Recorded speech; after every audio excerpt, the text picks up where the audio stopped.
তোমার এত সাহস হয় কি করে গো? তোমাকে কে বসিয়েছে? কার কার প্রলোভনে তুমি এখানে এসছো? তোমাকে বলতে হবে। জিয়াদি, এই কোথায় তোমার বাড়ি? কোথায়? বোলপুর শান্তিনিকেতন। কে বলছে বোলপুর শান্তিনিকেতন থেকে? কে বলছে তোমাকে? কে বলছে? কেন কে?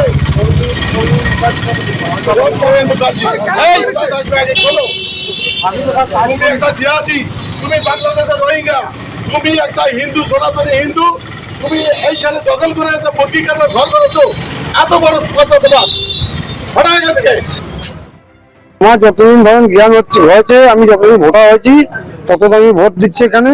আমার বাপ দাদা 7 পুস্তক এখানে আছে, কোনো অসুবিধা নেই। আমাদের সবারই মানে ভোটার লিস্টে নাম এসছে, প্রথম চান্সে নাম এসছে, আমার পুরো পরিবারের নাম আছে এখানে। আমার মুরগি লাইনে অনেকগুলো আছে, এটা একটা কোম্পানিতে কাজ করি আমি।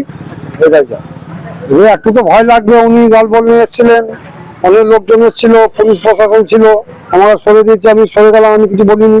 উনি যা বলেছে তাতে আমি দোকান সরিয়ে নিয়ে রাস্তাতে নামিয়ে দিয়েছে। আমি এখানে কোনো আপাতত এখানে আছি। যদি আপনার ভয় করছে তো এইভাবে, আপনি ভারতের নাগরিক কিন্তু আপনাকে রোহিঙ্গা বাংলাদেশি বলছে। হ্যাঁ, উনি ওটাই বললো যে তুমি বাইরে থেকে এসছো, রোহিঙ্গা বাংলাদেশি। হ্যাঁ, পুলিশকে ডাক, এটা ধরিয়ে দে, এটা তুলে দে। ওনাকে হটিয়ে দেওয়া, আমি রিকোয়েস্ট করে প্রশাসনিক ওকে সরিয়ে, তবুও দেখছি সে জোর করে। সে আমার এখানে কোনো বাসিন্দা নয়, এই বাংলার কোনো বাসিন্দা নয়। সে একটা পরিষ্কার সবার সামনে দেখা আছে, সে একটা রোহিঙ্গা জিহাদি। সে তাকে দিয়ে এইসব মুরগির দোকানের ব্যবসা করছে। আমার পিছনেও একটা বিল্ডিং আছে, সেখানে গেঞ্জি কাপড়ের ব্যবসা ভাড়া দেওয়া হচ্ছে, আমার ভাড়া তুলতে দেওয়া হয়নি। এই অবস্থায় আছে। আমি এখন যাব ইলেকট্রিক সাপ্লাই অফিসে, ইলেকট্রিক পোলটা আমার সরাবে কিনা।